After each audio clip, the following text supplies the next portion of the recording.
ఓ project పూర్తి చేసిందా? ఒక్క ఎకరానికైనా నీళ్ళు ఇచ్చిందా?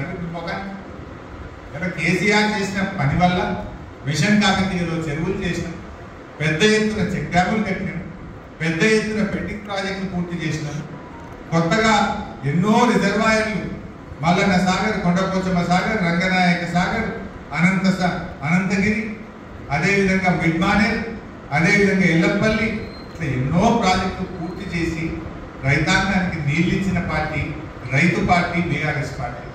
అసలు నీకు రైతుల గురించి మాట్లాడే హక్కు ఎక్కడిది? అన్ని పంటలకు బోనస్ అంటివి ఎగబెట్టివి, రుణమాఫీ అంటివి ఎగబెట్టివి. ఏ ఊర్లో పోదాం? ఇవాళ మా రాయకోడు వాళ్ళు వచ్చింది, సింగీతం పోదామా? లేదు నువ్వు మీ కొడంగల్ పోదామా? మహేష్ కుమార్ గౌడ్ మీ నిజామాబాద్ పోదామా?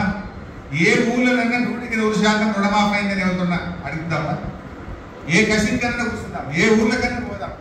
ఇప్పటికీ ఊళ్ళల్లో 50% మందికి రుణమాఫీ కానటువంటి పరిస్థితి. అన్ని మోసమే. రుణమాఫీ చేయకపోతుంది, 2 సార్లు రైతు బంధు కొడుతుంది, సన్న బట్టలకు బోనస్ ఇవ్వకపోతుంది. ఇలా ఏం చేసేది మీరు? అసలు ప్రజలకు అన్ని అర్థమైనవి. ఇలా కేసీఆర్ ఉండగా ప్రతి మండలానికి ఒక గోడౌన్ కట్టించింది. ఏనాడు ఎరువుల కొరత రానియలేదు. మీరు రాగానే జనము జీలుగు విత్తనాల ధర పెంచిండ్రు, అవి కూడా దొరకలే. మనం అసలు విత్తనాలే దొరకలే. మనం ఈ ముఖానికి విత్తనాలు సరఫరా చేసే శాతకాని ప్రభుత్వం ఇంకా మీరేదో పెద్ద మేము పొడిచినాం పీకినామని మాట్లాడతారు. 18 నెలలు ఏం చేసింది మీరు? అసలు మీరు సాధించింది ఏది? మాట్లాడదాం, ఎడ మాట్లాడదామో చెప్పు, ఏ టీవీలో కూర్చుందామో చెప్పు. రెడీ, మా పార్టీకి వస్తాం మేము. వస్తావా మిస్టర్ పిసిసి ప్రెసిడెంట్? రా. అసలు అసెంబ్లీ పెట్టే చేతగాక పారిపోతున్నారు కాదు మీరు. వారం రోజులు పెట్టుకుని అసెంబ్లీ బంద్. నిజంగా అంత చేసిన వాళ్ళు అయితే అసెంబ్లీ పెట్టడానికి ఎందుకు భయపడుతున్నారు? పెట్టుంటే ఒక 40 రోజులు అసెంబ్లీ మాట్లాడదాం. పని అసెంబ్లీ పెట్టమంటే 3 రోజులకే కథం. అసెంబ్లీ బడ్జెట్ సమావేశాలు వారంకే కథం.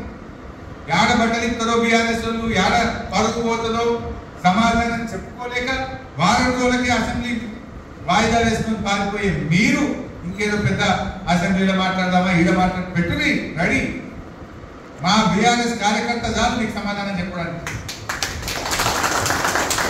BRS is always ready.